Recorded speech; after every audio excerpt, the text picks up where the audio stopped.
Okay, hello everyone. Here I want to provide a tutorial on how to update Play Store on Samsung Galaxy A15 device.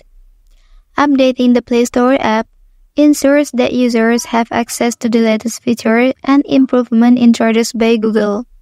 These updates may include enhancements to the user interface, new browsing or search capability, improved security measures, or additional functionality that enhance the overall user experience. Okay, let's go to the tutorial. The first step you have to do is, please open Google Play Store on your device. Okay, and then here please click on Profile icon at the top right corner. And then please click Settings.